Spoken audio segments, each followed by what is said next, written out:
Bentar ya, suruh fotokopi dulu, ada motor lewat.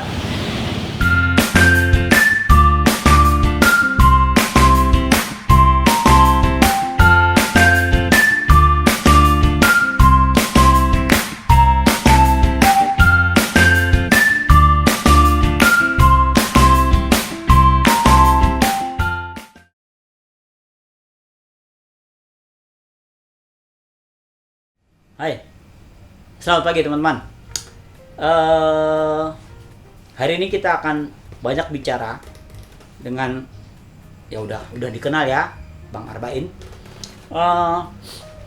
Bicaranya ya mungkin agak-agak nggak jelas ya kita mau ngomong apa gitu. Tapi intinya saya akan bicara tentang pensiun.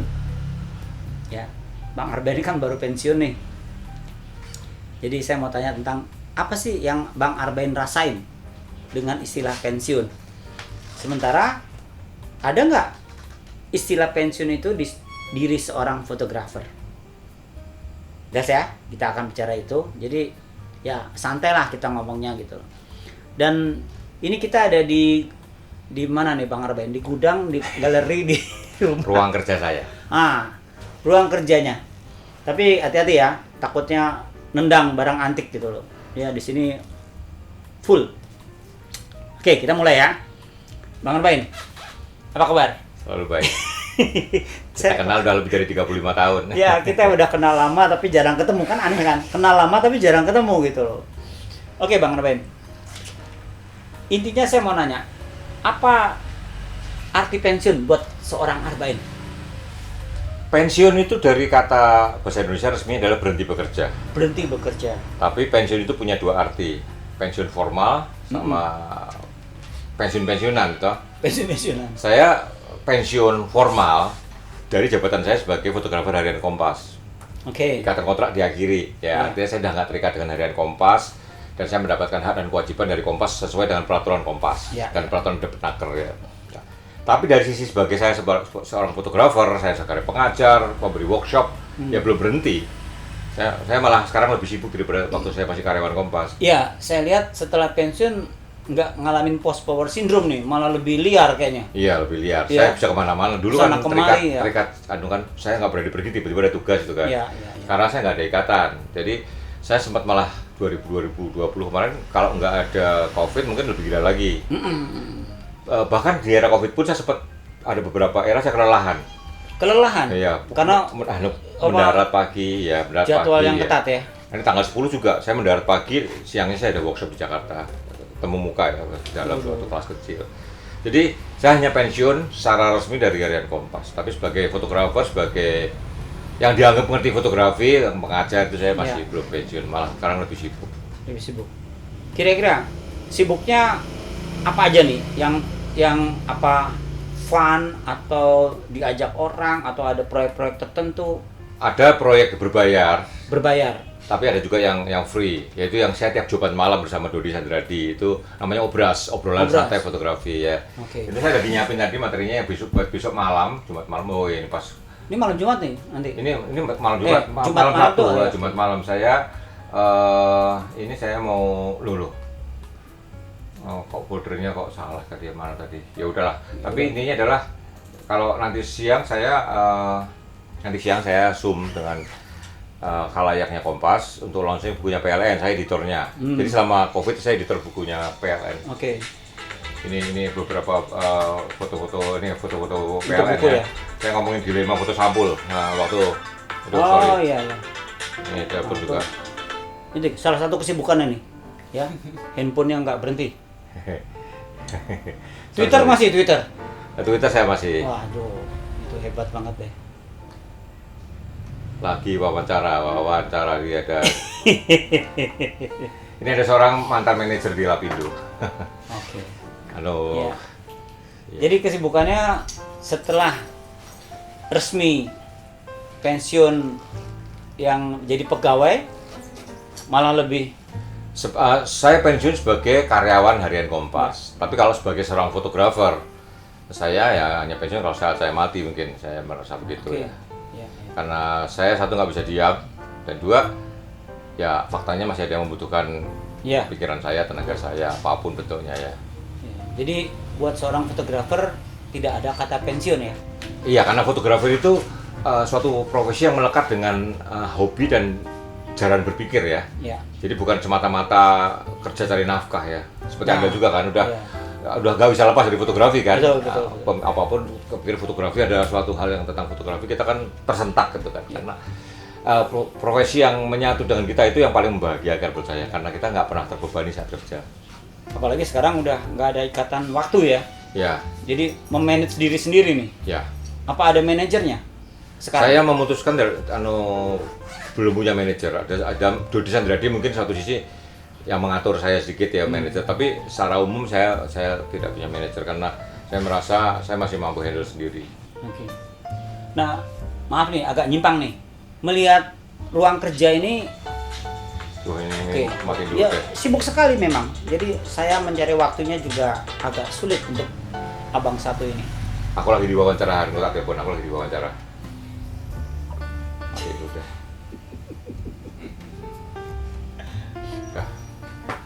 Ya. Oke. Ini kan ruang kerja nih. Saya lihat ada kamera dari tahun ke tahun. Ini baru saya arrange setelah saya pensiun. Kamera satu banyak sekali, dus itu kamera semua ya. Jadi saya tuh dulu selama menjalani profesi kemana-mana ada kamera bekas yang antik saya beli, atau ada kamera apapun saya beli yang menurut saya layak dikoleksi ya. Saya koleksi, ini baru mulai saya pajang, baru mulai saya urutkan. Ini juga baru beli. Ini rak merah ini juga saya baru buku-buku dari kantor mulai saya bawa pulang, itu karya-karya teman yang udah saya minta mulai saya frame, mulai saya pasang. Terus ini beberapa macam-macam ya. Jadi nah, kumpulnya barang-barang ini itu sejak tahun berapa? Sejak saya mulai punya uang sendiri. Oke. Ya, sejak saya kerja di Yayasan Asmat, saya mulai beli patung-patung Asmat, di belakang patung-patung gede-gede, ada perahu juga di situ ya. Oh, ada lagi? Perahu ada. Itu topeng dari seluruh Indonesia. Jadi saya itu pecinta Indonesia dengan sangat ya. Saya dengan keanekaragamannya. Jadi batu-batu Indonesia, saya punya ribuan ya, mungkin batu ini beberapa yang saya sukai. Jadi bahkan akik pun, akik kita bergeser 50 km, akiknya udah beda. Jadi di Indonesia tuh akik dari A ini nggak mungkin dari B. Itu yang bikin saya cinta sekali sama Indonesia ya. Seperti saya beli batu di Sulawesi nih. Dibilang batu Salayar tuh ya. Orang ketawain, saya nggak ada batu. Terus saya bawa ke Grogol itu, Hotel Four Seasons itu nyasah. Terus Pak, ini batu dari mana? Dari Salayar, saya bilang itu. Gini deh Pak, Bapak kelilingnya semua toko batu. Ada satu aja yang bilang bukan kelawing itu batu Purwokerto. Saya gosokin gratis. Semua bilang kelawing, jadi batu itu khas kelawing. Oke, padahal dapatnya dari Selayar. Wah ya, beli di Salayar. Ini batu ini hanya ada di Cirebon. Di tempat lain nggak ada. Jadi itulah hebatnya Indonesia. Batu akik pun geser 50 kilo, batunya udah beda. Saya pernah ke tambang opal di Banten ya. Ada opal yang gede, saya beli opal. Opal itu begitu kayanya, sampai diekspor ke Australia. Kalau Anda beli di Australia opal itu buatan Banten itu. Australia opalnya udah habis. Enggak, ini saya jadi pengen tahu dulu apa geologi atau saya teknik sipil. kedokteran? Ya gini, saya kerja teknik sipil itu karena disuruh orang tua ya. Sejalan dengan waktu saya sadar bahwa itu bukan hidup saya. Saya akan menderita kalau kerja di teknik sipil. Mungkin duitnya gede, mungkin ya insinyur itu kan. Saya ambil ITB juga, tapi saya merasa itu bukan jiwa saya. Akhirnya saya pindah jadi wartawan dan saya menemukan jiwa saya. Penghasilan saya mungkin kalau reuni teman-teman. Jadi wartawan tuh langsung Kompas? Apa ada? Langsung Kompas. Oh, langsung Kompas. Langsung Kompas. Medianya ya. Jadi waktu saya 5 tahun kerja di Kompas, reuni sama teman-teman saya yang insinyur itu, saya naik Vespa, ini udah mobil BMW, Mercedes semua. Ya, tapi saya happy. Masih pakai Vespa ya? Saya naik Vespa, nggak pernah dicuci lagi. Jadi saya ngumpulin patung tuh lihat ya. Jadi tiap daerah Indonesia itu khasnya adalah patung.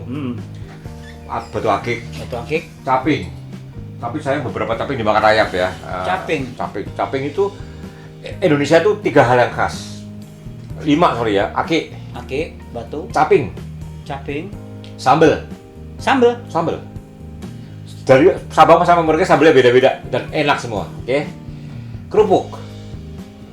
Nah, kerupuk sama dong. Wah, macam-macam. Oh ya. Kerupuk Palembang, kerupuk Lampung itu beda. Iya. Jadi kerupuk pun beda. Yang terakhir adalah kriya patung ya. Patung itu tidak banyak ya masih membuatnya ya, beberapa daerah kehilangan patungnya. Tapi saya itu mengkoleksi itu dari Dayak, dari Kalimantan semua itu caping-caping Kalimantan. Tadi begitu saya masuk ini galeri atau gudang atau apa gitu loh. Nggak tahu. Diary saya bukan galeri, diary. Diary. Oh, Diary. ini diary. Diary. Jadi masing-masing. Saya suka bepergian Mm-mm. dan saya harus membawa sepotong dari tempat yang saya datangin. Ya. Ya, ya. Jadi saya sebagai fotografer memotret dengan kamera, juga memotret dengan dompet, ambil. saya grab gitu ya. Ya. Saya sempat sebel juga waktu kita ke Nias ya. Itu sama Anda tuh belinya tuh. Dua itu. Nias, aduh. Dari toko ke toko. Iya. Saya sama Oscar ketemu di Iya, situ. betul. Iya. Dari toko ke toko ada yang kecil-kecil, yang gede loh. Nggak kelar-kelar. Rekornya itu saya sama Oscar, sama Anda juga waktu Gembara Flores. Iya. Iya, benar. Ya beli kain. Iya. Ini jago nawar. Ya. Raja Tega kalau nawar. Saya melipir kalau Bang Arbain ngelama nawar ya. Iya. Nawar saya melipir gitu loh. Karena Raja Tega banget. Tapi ya dapat dia. Tuh, itu sama Anda tuh. Yang sama Anda di Maumere itu kan kepala kuda. Iya. Iya, jadi saya ada 5 patung kepala kuda, ya. Oscar dapat 2, saya dapat 3. Nanti kita kejar kepala Bang kuda. Oscar juga ya. Ya, kepala Oke. kuda. Berarti dulu teknik sipil. Itu sebagai suatu latar belakang pendidikan saya. Ya, oke. Ya. Lalu masuk ke Kompas. Ya. Gara-gara saya jadi seorang insinyur, saya membangun museum di Asmat. Diliput Oke. Kompas. Diliput Kompas. Oh, jadi di Asmat itu belum jadi orang Kompas? Belum. Saya insinyur. Insinyur ya.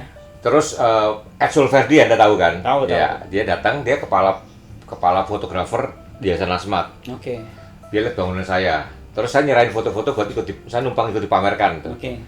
Pak Ed bilang, fotomu bagus, bangunanmu meletot-meletot. Ya bayangin motong kayu pakai chainsaw kan. Ya, kamu tuh saya pikir lebih cocok dari fotografer kata Pak Ed. Oh. Terus saya ketemu Manuel Kasepo, wartawan Kompas yang meliput. Ya. Wah, saya nyesel ya jadi insinyur ya. Ternyata saya kata Pak Ed punya bakat motret. Oke. Motret. Saya kepengen jadi wartawan, tahu gitu dulu saya wartawan. Kata Manuel, nggak usah sekolah wartawan. Kalau Anda mau jadi wartawan, lamar aja saya kasih disposisi. Iya. Ya udahlah, saya masuk Kompas dan terima, dan itulah. Langsung jadi fotografer. Apa Saya 6 tahun pertama reporter. Oh, reporter. Oke. 6 tahun pertama reporter, pulang dari Olimpiade Atlanta. 1996. Itu masih reporter. Masih reporter. Saya reporter tenis dan basket. Oke. Dipanggil Mas Nino Loksono itu Wapemret Kompas, kakak kelas saya di SMA. Oh, oke. Kamu katanya tertarik jadi fotografer ya? Iya Mas. Gimana kalau langsung redaktur foto sih? Bus. Kinteng itu, saya bilang ini diguyon atau serius? Loh, kalau mau saya serius kata Mas Nino. Oke. Saya bisa putuskan Anda dari redaktur foto. Saya ditantangin, jadi saya bilang. Oke. Udah, saya masuk jadi langsung redaktur foto. Jadi dari wartawan tulis langsung redaktur foto. Redaktur foto. Julian Siombing yang galeris itu langsung jadi Staff. anak buah saya, iya. Oh ya. Dia ketawa-ketawa aja Julian. Itu tahun berapa tuh? 96. 96. Saya ingat saya masuk ruangan foto tuh 1 September 1996. Julian datang, halo bos. Julian lah ya biasa. Julian memang tidak mau menjabat. Iya. Julian kayak Mbak Mariarti Ningsih itu tipe orang yang nggak mau jabatan. Oke, dia maunya kerja deh. Dan 5 tahun kemudian, bukan 5 tahun kemudian ya, 10 tahun kemudian saya menyadari bahwa jabatan itu tidak menyenangkan. Oke. Saya menghadap ke PSDM Kompas, saya mundur jadi semua jabatan struktural di Kompas. Saya nggak mungkin jadi redaktur lagi, nggak mungkin jadi redpel, nggak mungkin jadi pemret. Saya masuk, jadi di Kompas ada 2 jalur profesional sama jalur struktural. Struktural itu kita bisa naik jadi pemret, ya, ada jenjangnya. Birokrat gitu ya. ya. Jalur profesional, seumur hidup kita wartawan tok, nggak pernah jabat apa-apa. Oh bisa gitu. Bisa. Itu Gaji nggak ada hubungannya sama jabatan loh. Jabatan itu tunjangan jabatan. Yang menurut saya terlalu kecil untuk tanggung jawab yang kita emban. Gitu. Jadi saya memilih jalur profesional. Makanya mulai 2005 saya wartawan fotografer paling rendah kan. Iya. Yes. Iya. Saya jadi lebih bebas saya kemana-mana. Saya langsung ke Pakistan, langsung ke Iran. Saya jadi pekerja lagi. Jadi menjabat itu Anda kaki diikat. Oke, ada tunjangan handphone, ada tunjangan macam-macam. Tapi menurut saya uang bukan segalanya. Saya mending nggak punya tunjangan itu, tapi saya Bisa bebas ya. jiwa saya lebih. Nah, saya setelah tidak menjabat, secara jiwa bebas ya bisa kemana-mana. Tapi kan tetap terikat kerja. Makanya pensiun ini bagi saya juga Bebas membebaskan. lagi. Cuma sorry ini backgroundnya hilang dong. Ya biasa gitu, screenshot. Dengan kayak saya Screen saver balikin. ya? Nah, screen savernya. Aduh, nih. Nah, Nggak, intinya cuma mau pamer gitar. Ini Ya. gitar Hector nih. Oh. Gitarnya Van Halen. Sinister Gates, Oh, Sinister Gates Avenged Sevenfold. Saya lagi tergila-gila permainan gitarnya dia. Saya lagi mau pesen ini. Saya itu Telecaster tiruan ya, Telecaster tiruan. Saya punya Les Paul palsu juga. Mau beli yang asli 40-50 kalau saya. Nah, enggak lah, saya cuma kepengen menikmati bentuknya yang menurut saya desain yang luar biasa. Ini desainnya luar biasa. Dan ternyata memang pemain band. Jadi bukan Cita-cita. sekedar beli alat musik ya. Tadi saya tanya, ini bisa maininnya nggak? Ternyata memang pemain band gitu. Tapi jadi saya sekarang udah kaku sekali. Dia udah nggak ada kaku-kakunya lagi. Jadi kalau mungkin udah kesakitan. Sakit-sakitan ya. Ya. Tuh Jadi kucing saya tuh. setelah pensiun apa? Siapa tuh? Masa kuku sembarangan tuh. Ya, di sini ada kucing, ada anjing ya. Tuh. Ipah sini, Pak. Ipah sini. Ini namanya Ipah. Ini Ipah ya. Ipah. Jadi nama aktenya Tifa, Tiffa. Ada aktenya. Iya, ini anjing resmi. tercatat, anjing ternakan ya. Oke. Jadi dia bersaudara, Tifa sama Yuna, Tiffa sama Yunna. Dulu sambil Tifa sama Yuna. Sama ibu saya dari Sutipa sama Sayuna dari Jawa. Yuna udah diambil lagi. Iya, iya. Tipa Ya. dari Jawa. Jadi betul, semua yang ada di sini adalah diary-nya Bang Arbain. Ya. Kenapa? Karena masing-masing ada ceritanya ya. Semua ada ceritanya. Ya, Saya dan- tidak pernah memiliki barang asal terima enggak. Ya, ya. Bahkan tas pun saya itu untuk sampai memilikinya atau sampai menyimpannya ceritanya banyak. Oke. Contoh tas ini lah, tas hitam ini coba tolong, tas ini. Ini Ya, oke. Tas ini ceritanya panjang nih. Ini tas saya berat banget. 3 tahun terakhir ya, lihat. Ya. Ini tasnya ditandatangani oleh perancang tas ini, yaitu Doc Murdoch. 2019 itu Arbain Doc Murdoch. Jadi saya diberi tas ini oleh perancang tas ini. Jadi tas ini si Doc Murdoch itu datang, ini tas mereknya nggak usah sebut Nggak merek usah ya. sebut merek lah. Datang suatu toko, dia menerangkan tentang desain tasnya itu. Ya. Saya pakai tas desain ini yang saya beli udah Udah berapa tahun lalu? udah belel banget. Ih, ini tas saya. Terus lihat, boleh nggak disatukan baru grass kata dia. Oke. Ya boleh, saya nggak masalah. Jadi saya ada cerita gitu loh. Oh, jadi ini tukeran. Itu punya saya yang double L itu. Diambil dia. Saya bilang, kenapa kamu beli ini dulu? Saya suka sekali desainnya, saya suka sekali cara organize-nya, Ya. saya suka ukurannya, dan saya suka warna hitamnya yang doff. Good. Saya tukarin baru grass sama dia diambil. Mungkin juga dia udah nggak punya koleksi kali itu ya. Ya nggak tahu kenapa, tapi saya ditukarin baru grass. Iya, iya, iya. Ditandatangani dia lagi, jadi menurut saya ya something banget. Ayo, dipakai. Hari-hari dipakai tasnya. Iya, saya kalau keluar kota saya pakai, kalau dalam kota saya pakai tas yang lebih kecil. Saya kalau dalam kota pakai Tas gini mungkin ini. kecil ya. Ini seperti gantung-gantungannya tahu nih. Tahu. Oke, Bang Arbain. Apa perasaan Bang Arbain yang paling dirasakan setelah pensiun? Pensiun kerja resmi ya?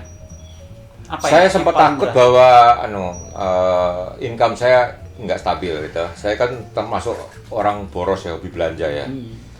Saya beli buku, beli ake, beli patung itu secara teratur. Tapi ya alhamdulillah secara ya saya mengurangi nafsu belanja saya bisa tekan ya. Oke. Beli gitar pun kalau dulu saya mungkin nekat beli Les Paul asli kali ya. Iya. Saya pernah punya Les Paul asli. Saya miliki cuma beberapa hari, terus saya kok rasanya kok nyimpen barang begitu mahal. Akhirnya ada orang yang berminat dan saya dikasih keuntungan 2 jutaan, saya lepas waktu itu ya. Tapi Les Paulnya bukan Gibson ya, Les Paul yang apa, yang second brandnya Gibson itu apa? Ya, apalah. Saya nggak gitu. Epiphone ya, Les Paul Epiphone. Itu pun masih 20 lebih waktu itu ya. Saya nggak rela ya, saya bukan pemain banget ya.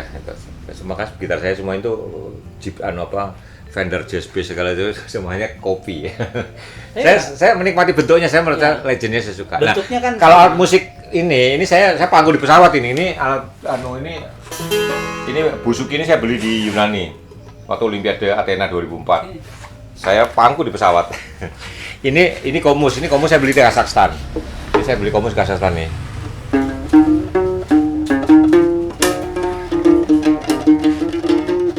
Kazakhstan. Jadi rasa takut ya bahwa income berkurang itu wajar ya, karena terbiasa dengan yang rutin kan. Iya, saya agak bersyukur anak saya dua-duanya ada selesai kuliah, dua-duanya ada bekerja, ya satu beban. Nah, saya waktu itu pensiun itu sebenarnya saya ya atau tidak. Saya itu pensiun resmi harusnya. Itu masih belum pensiun. Saya harusnya pensiun resmi itu bulan Juli tahun ini, Juli 2021. Saya umur 60, Juli 2021. Itu 2019 bulan Oktober saya masih 58. Ya. Ada tawaran pensiun dini dengan iming-iming banyak. Saya nggak tertarik. Tapi anak saya mau menikah. Dan dana yang saya pakai buat menikahkan anak saya itu untuk pernikahan sederhana banget. Kata istri saya, anak pertama mau dipestakan yang baik, gitu kan. Akhirnya saya ngambil terus terang kan laki ya anaknya ya? Laki, iya. Yang dokter? Iya, dokter. Ya saya kepengen bikin, yaudahlah saya ambil gitu ya, saya ambil buat ngawin anak juga. Terus buat beli-beli apa yang saya kepengen juga, saya beli mobil baru juga gitu kan. Yaudahlah saya ambil. Dan saya bersyukur saya ambil karena putusannya tepat tuh ya? Tepat, pensiun dini yang setelah itu nggak seenak saya loh. Oh gitu. Ya karena udah mulai masuk krisis kan. Ini komputer kayak di kantor loh, saya bawa pulang semua. Oh boleh? Iya, yang angkatan saya ya. Oke. Kamera set bawa semua, laptop bawa semua. Yang berikutnya tidak, benar-benar seperti lepas, komputer tinggal di meja. Wah beruntung ya kalau gitu ya? Saya merasa ya itu angkatan pensiun dini yang beruntung. Iya. Ya karena kan kita punya alat kerja jadinya kan? Iya. Di rumah. Gitu. Ini saya bawa pulang semua. Terus laptop, komputer set, kamera set saya bawa pulang semua. Ya dan kamera bagus lah. Iya. Jadi rasa khawatir pasti ada ya? Gimana? Bagaimana juga suatu perubahan hidup ya? Ya. Dari comfort walaupun zone. Walaupun mungkin cuma surat ya? Ya, jadi dari comfort zone, ini kan... Ya tiba-tiba saya kalau lewat di Jalan Palmerah tuh lihat, saya pernah di situ. Saya pernah itu. Kalau dulu kan, aku udah lama, pijaku kayak apa ya gitu mikirnya kan. Karena saya merasa orang luar itu loh. Itu satu perasaan kehilangan yang menurut saya 29 tahun 8 bulan di sana, bayangin ya. Hampir 30 tahun ya, saya. Karena startingnya langsung insinyur langsung lamar ya. Iya. Nggak pakai kerja di tempat lain dulu. Enggak. Ya, itu benar-benar kantor pertama saya, kantor resmi pertama saya. Dan yang bikin saya saya masuk hari pertama kerja Kompas itu, gedung Kompas yang lama itu pertama kali dipakai. Terus gedung itu ditinggalkan setelah 28 tahun, pindah ke Menara. Saya agak kehilangan gairah tuh. Jadi saya tetap punya ruangan di Kompas lama, Kompas Institute ya, saya megang Kompas Institute, tapi ya, barang saya semua, kamera saya masih di sana semua. Saya masih kamera gede, saya masih punya banyak di sana. Koleksi kamera Polaroid saya masih di Kompas lama. Koleksi laptop saya yang udah mati saya masih di sana semua masih. Tapi nggak apa-apa disimpan di sana, walaupun udah pensiun. Karena ruangan Kompas itu ruang seminar, jadi itu hiasan dindingnya. Nah, coba mau saya bawa pulang karena Kompas itu sekarang semuanya zooming. Kalau bikin khusus ya, sekarang udah zooming. Ruang itu udah mau ditutup, mau ditiadakan. Saya mau ambil barang-barang saya cuma WFH semua. Office boy-nya juga nggak masuk. Ya, jadi moga-moga setelah inilah. Tapi apa masih cukup ini ruangan? Jangan-jangan nanti bikin basement. Ini kan saya baru bikin nih. Iya. Rak merah ini saya baru bikin. Terus di belakang ada beberapa rak, ini saya tunjukin ya. Saya lagi membangun, anak saya kan udah kawin, terus udah kosong lah ya. Pindah rumah depan juga. Nah, yang satunya Solo pindah ke Sunter itu kan. Ya saya sama istri saya aja. Jadi rumah ini relatif ya galeri saya. Aman banjir ya ini. 2020 Januari masuk 5 cm.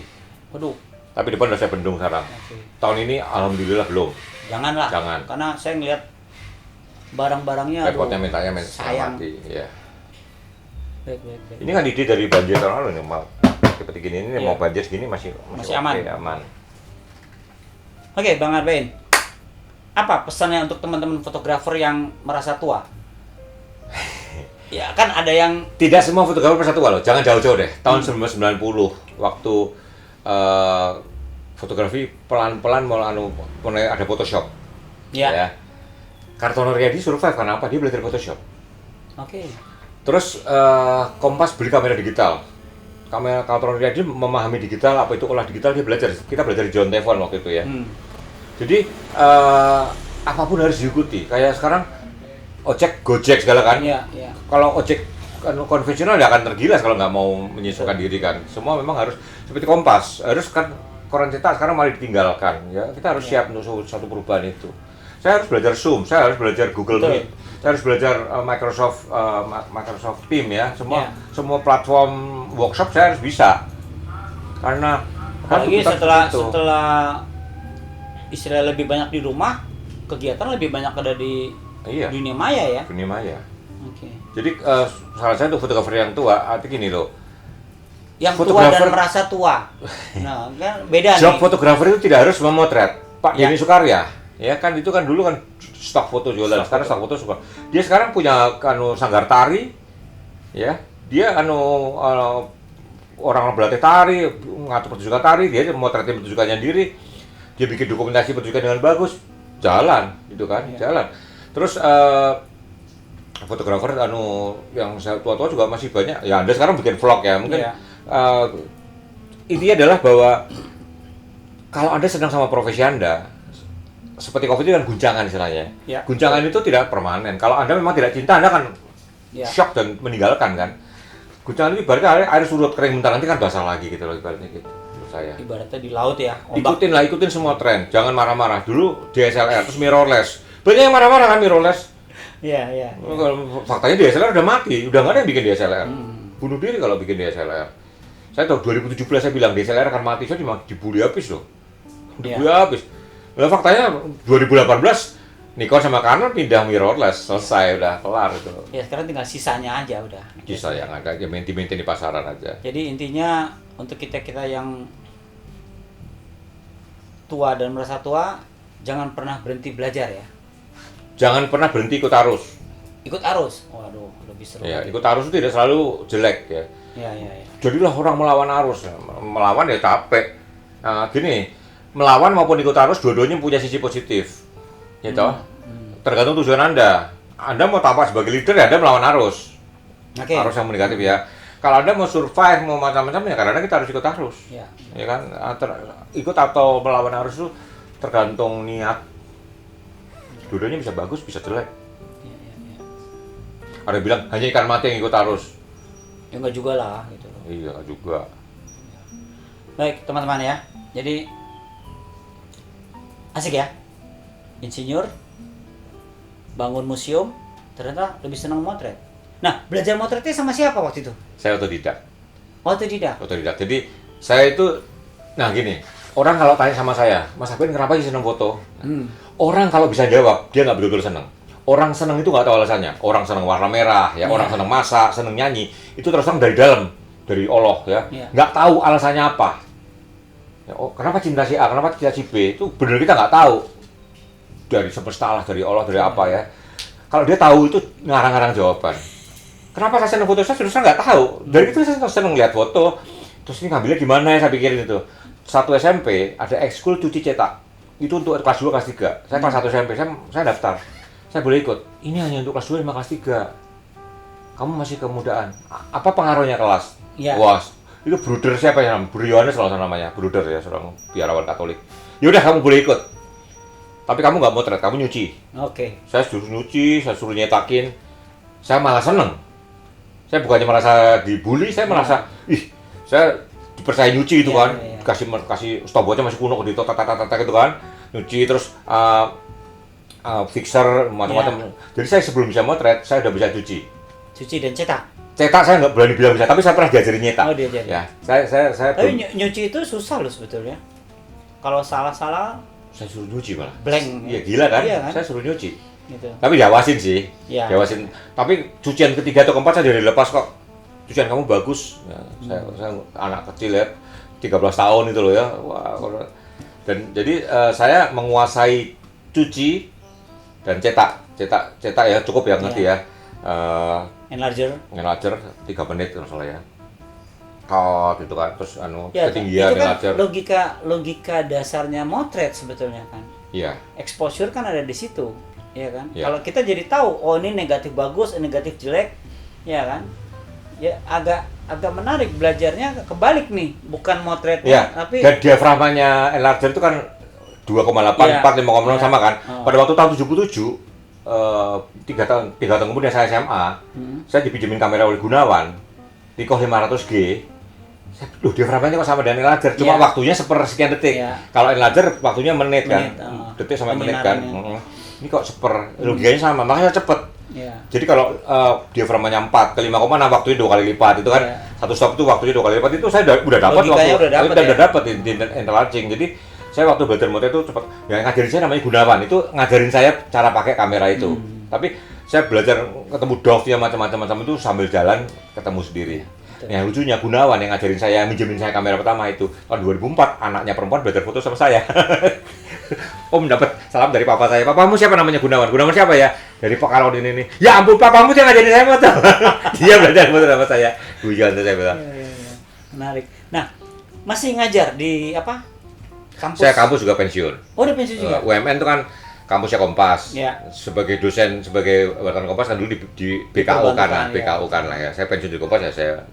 Dan banyak dosen baru yang lulusan situ. Masa kayak UI. Ya, saya tuh dosen UI loh 2011 sampai 2018 loh. UI FISIP. Ya, lulusan ITB dosen FISIP.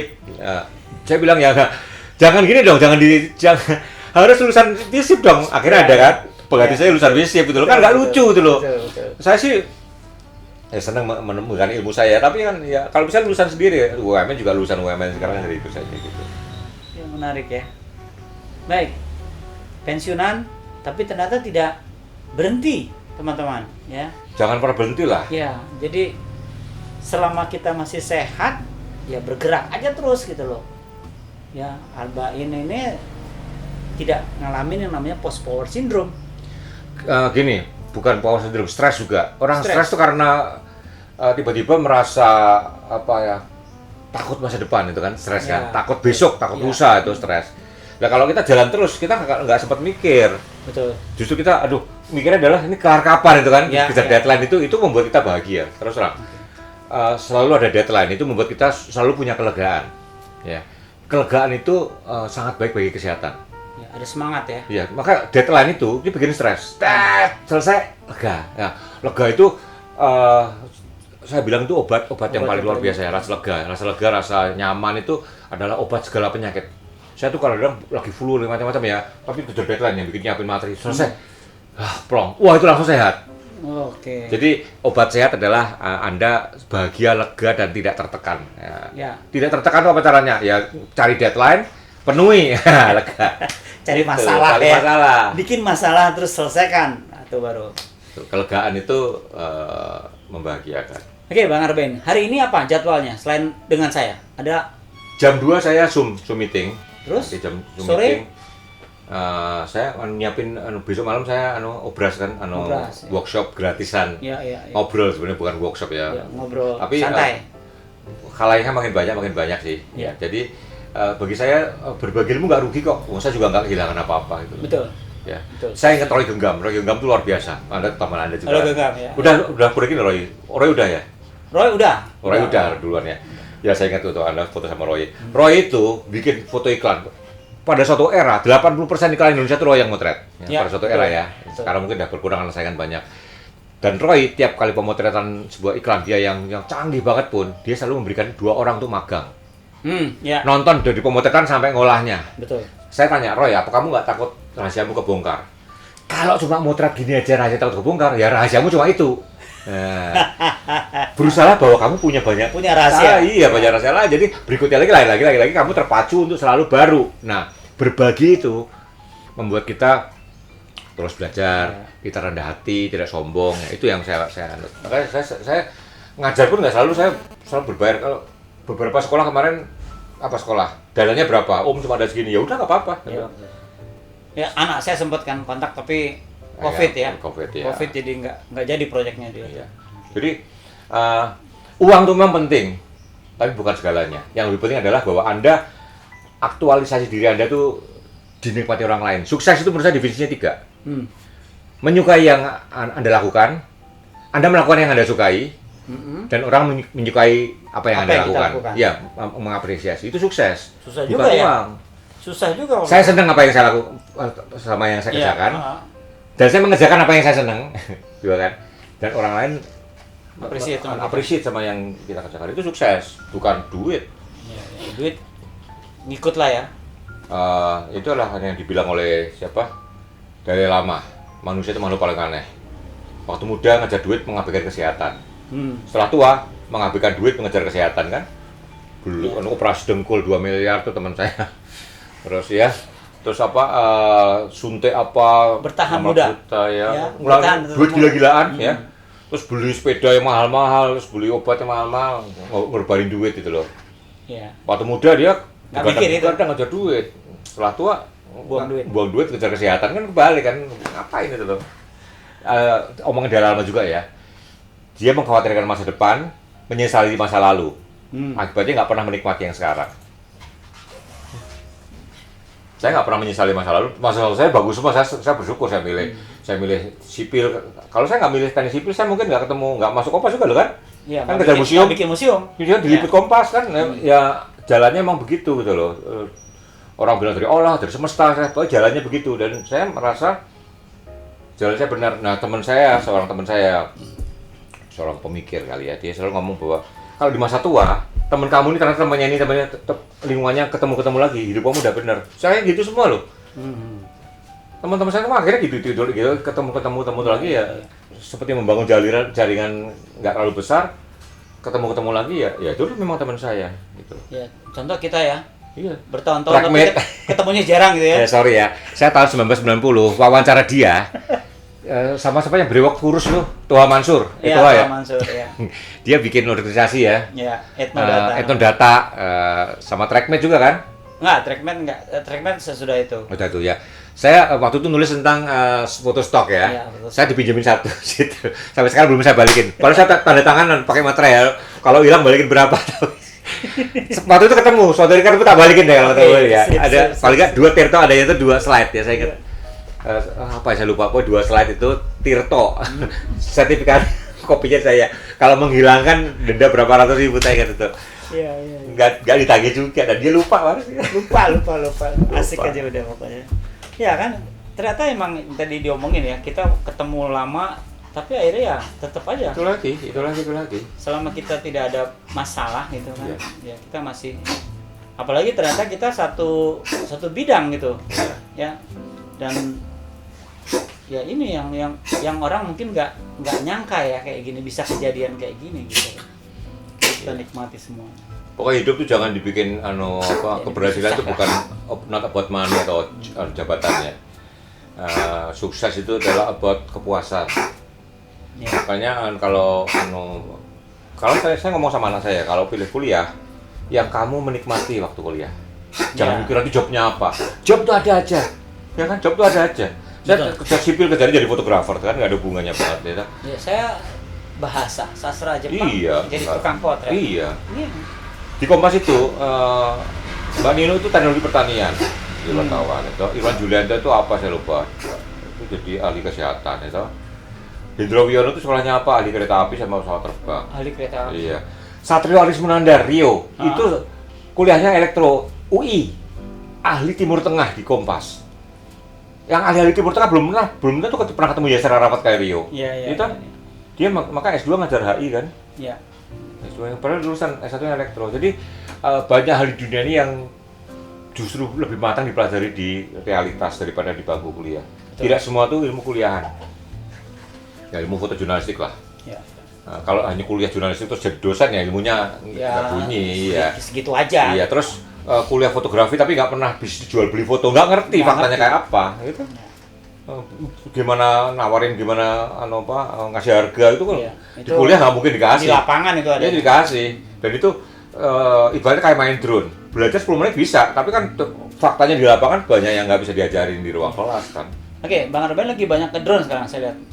Saya pernah tergila-gila ke drone karena itu suatu bird's eye view ya.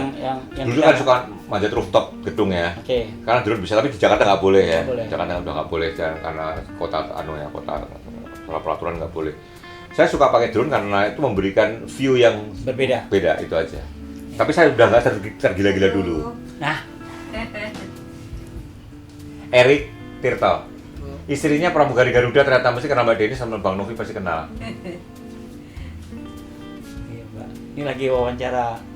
Udah direkam? Udah nih rekam, kita rekam terus kok. Itu dulu jadinya ya, sorry. Gak apa-apa Mbak. Biar nanti dia yang kerja ngedit. Siap. Silakan dilanjutkan. Ya. Ya, ngedrone emang berbeda ya. Sudutnya. Kayak anak kecil sih permainan lah. Saya sempat tergila-gila. Tapi sekarang saya udah. Ya, sempat bawa 2 drone kan. Kita pergi ke Danau Toba bawa 2 drone. Iya. Sekarang sudah fase ya kayak bawa kamera lah. Udah nggak antusias bahwa ini alat kerja. Ya, kalau nggak perlu lompat ya nggak naik dulu. Harus naik gitu. Ya. Mau apa harus naik karena udah ya karena edik ya. bird eye itu beda ya. Dulu kan kita helikopter lah ya. Saya dulu melanggar peraturan juga, beli drone dioprek yang bisa naik tak terhingga ya sampai, tapi asal tinggi masih bagus. Sekarang saya melihat terlalu tinggi kan kecil-kecil. Nggak bagus juga. Nggak bagus juga gitu loh. Jadi sekarang saya udah proporsional. Saya pakai drone sekarang sebagai alat kerja ya sebenarnya kamera. Dulu saya tergila-gila fish eye pernah. Wah apa-apa dipiletotin fish eye. Lama-lama kan bosan lihatnya ya nggak. Infrared juga kan. Ya betul. Tergila-gila sekarang ya kalau perlu infrared, kalau nggak ya enggak gitu loh. Semua sekarang udah masuk proporsinya. Tapi antusiasme itu penting memang. Ya karena itu membuat kita nggak berhenti belajar kan. Iya. Jadi rasa ingin tahu tuh kita ya tadi saya katakan menjadi ya untuk teman-teman yang merasa tua atau udah tua tuh jangan berhenti. Rasa ingin tahu tuh harus kita latih terus gitu. Iya. Ya, karena jangan terus wah gue udah tua nih. Aduh kan banyak tuh yang baru 50 udah ngerasa tua kan. Bingung Banyak, juga iya. gitu kita. Usia produktif itu. Beberapa teman saya di Kompas pada waktu kita masukin umur 50 yang kelahiran sama saya, Mirna segala itu ya, Mbak In, kita pensiun dini yuk supaya waktu kita pensiun, kalau kita pensiun umur 60 kita jalan-jalan udah jompo. Oke. Jadi kita pensiun sebelum 60 kita seger jalan-jalan. Ya. Saya waktu itu nggak begitu agak menolak karena saya belum pensiun pun udah jalan-jalan mulu kan. Ya, beda kita. Iya, fotografer liputnya pergi-pergi, kalau Iya. wartawan tulis kan kadang-kadang nggak sebanyak. Wartawan tulis kan wartawan jalan-jalan. foto, ya. Jadi saya dulu menahan, tapi akhirnya Mirna pensiunnya dini bareng saya ya. Kelahiran 61 sama-sama kita pensiun umur 58 waktu itu. Baik teman-teman, ya jelas ya. Jadi jangan merasa tua dan jangan takut dengan pensiun ya. Selama kita masih. Iya, selama kita mencintai kerja kita, pensiun itu hanya formalitas. Ya. Betul. Pensiun itu hanya formalitas. Lama aku langsung jalan. Oh, lo. Sorry, aku lagi diwawancara ya mau. Yo. Aku transfer dulu ya. Iya, Pak. Nanti belum marah. Belum. Aku ragu. Aku transfer Karena biasa. aku lagi Ya. ngurus pajak soalnya. Oh siap. Oke. Iya, thank you. Ini publisher dia. Jadi kalau Anda ingat bukunya Sri Kandi yang di Jakarta yang gambarnya Monas itu Dia publisher. Ya, publishernya. Dia percetakan juga deh. Dia punya percetakan juga.